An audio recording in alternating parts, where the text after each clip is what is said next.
Foi uma belíssima oportunidade, né? Participar do Kempinski, a gente já conhecia o cliente, tem uma relação muito próxima, desenvolvemos projetos juntos há mais de 18 anos, então é um vínculo que se cria de confiança e de processo, como a gente atua. A gente foi chamado pelo Paim, que contou um pouco da história dele, né? E esse novo desafio que ele estava se colocando e convidando a gente para participar disso.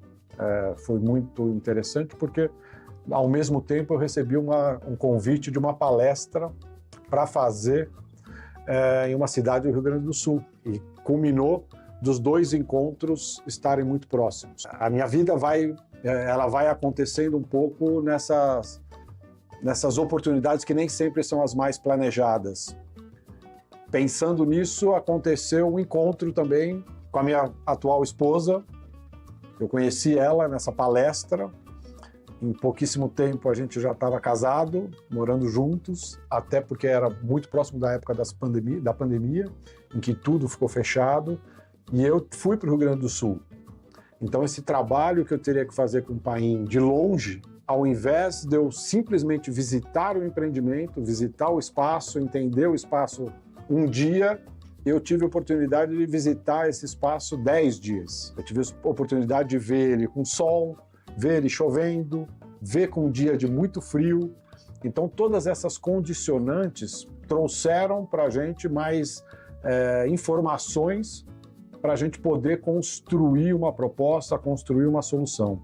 A gente teve uma relação muito interessante com eles inicialmente, com muita troca. A gente acredita muito que os projetos aqui não são feitos a duas mãos, não. São feitos a 8, 10, 12 mãos. O Gui desenvolve aqui dentro do escritório a parte de interiores e a gente consegue unir essas duas especialidades dentro de uma única estrutura. A gente tem participação nesse projeto também com a Patrícia Anastasiades, que também é uma craque, do paisagista, é o Sérgio Santana, e mais um grupo de profissionais super gabaritados que nos ajudaram a arrumar essas soluções. Me encantou o Rio Grande do Sul. Eu não conhecia o Rio Grande do Sul, eu conhecia a caricatura do Rio Grande do Sul. O gaúcho, o churrasco, o chimarrão, a bombacha, quer dizer, eu conhecia coisas que não eram de fato a história do Rio Grande do Sul.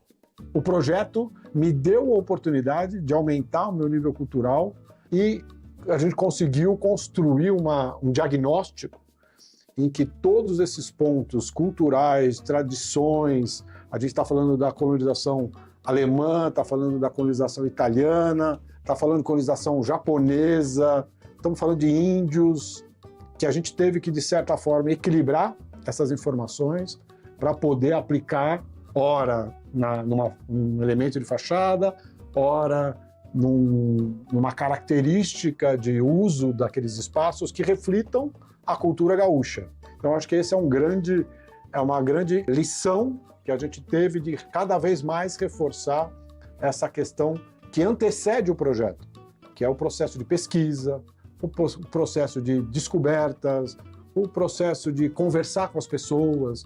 Então, eu tinha grandes conversas com a família da minha esposa, porque eles me contavam coisas que eu não sabia. Eu não tinha essa vivência. A lareira, para mim, era um lugar de frio. A lareira, para eles, tem outro significado. É o ponto de encontro, é onde eles sentam em volta para tomar o chimarrão, que a água tem quente. Então, quer dizer, são pequenas nuances que vão deixando essa história muito mais encorpada. Gui, como você sente essa história desse processo de desenvolvimento do projeto do Kempinski? Que foi muito desafiador, está sendo, mas que também é muito prazeroso, né? Sim, eu acho que é uma grande...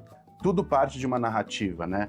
Qual que é o conceito que a gente quer difundir, o que a gente espera com esse projeto, qual que é a ideia que a gente tem e principalmente o que a gente espera que as pessoas sintam, porque eu acho que uma das coisas mais importantes que a gente tem na arquitetura é o sentir. Quando a gente projeta um espaço e a gente imagina ele com certas dimensões, a gente está pensando sempre na sensação que a gente quer passar através Sim. daquilo, tanto para a arquitetura quanto para os interiores. Como a gente conseguiu implantar uma ideia de uma cadeia global de hotéis, como é o caso que a gente tem a Kempinski, dentro de uma realidade local. Então a gente vai transferir isso para uma realidade local, mas sem perder as raízes de onde ele vem também.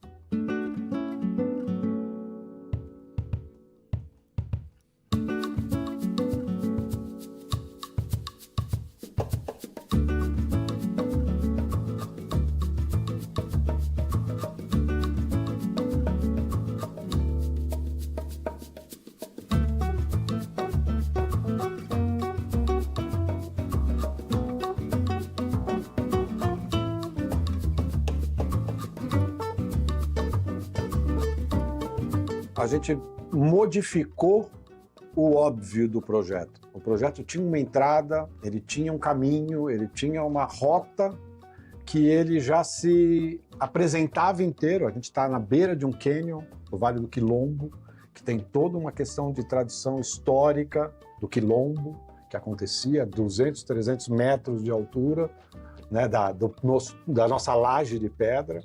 E a gente acabou, nessas visitas, percebendo que a surpresa seria o grande impacto para as pessoas. Então a gente inverteu uma entrada que era óbvia, que já era que existia, para um outro caminho. A gente criou, o cliente vai passar por esse percurso, um novo percurso, e ele, quando chega nesse novo percurso, aparece um elemento de design muito forte, que é o lobby.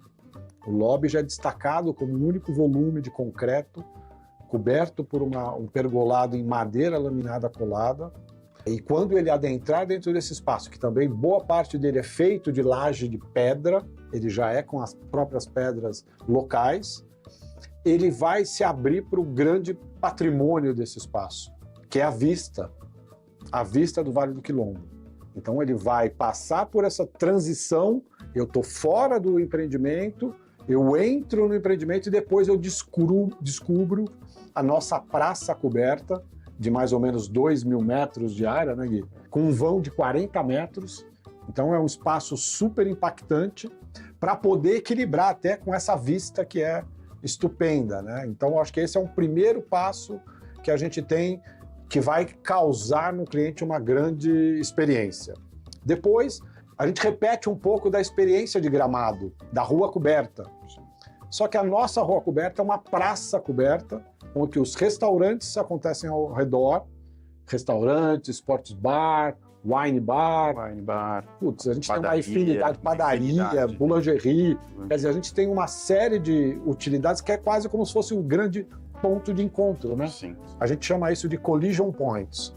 O ponto onde as pessoas se colidem, uma descobre a outra, uma fala, nossa, você mora ali, aquele é o espaço onde tudo acontece.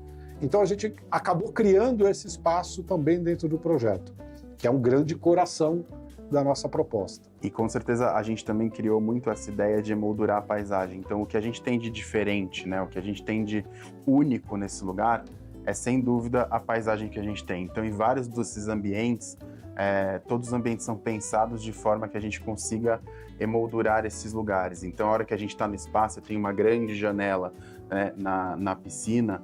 Então, essa piscina do spa ela é uma piscina com vista. Então, você tem uma moldura que cria uma perspectiva diferente, um olhar, né? Então, é trabalhar sempre o olhar do usuário para ter aquela interpretação que a gente pensou na arquitetura. Então, despertar os sentidos, né, Gui? O que você está falando é interessante, porque Exato. eu estou uma hora olhando a nossa vista da praça. Outra hora eu estou olhando ela de baixo, dentro d'água. No outro momento, eu estou sentindo o vento, porque eu estou no rooftop com a piscina descoberta. No outro, então, a gente vai descobrindo, porque realmente os elementos naturais lá são muito aflorados. A arquitetura, ela é muito parte disso. Então, quando a gente olha, você vai resgatar uma lembrança na sua cabeça, na sua memória, provavelmente você vai lembrar de algum ambiente em que você estava. Então, a sensação que aquilo te traz te leva imediatamente para um lugar. Sim. Então, pensar que estamos projetando algo para que seja memória daqui a um tempo é muito interessante.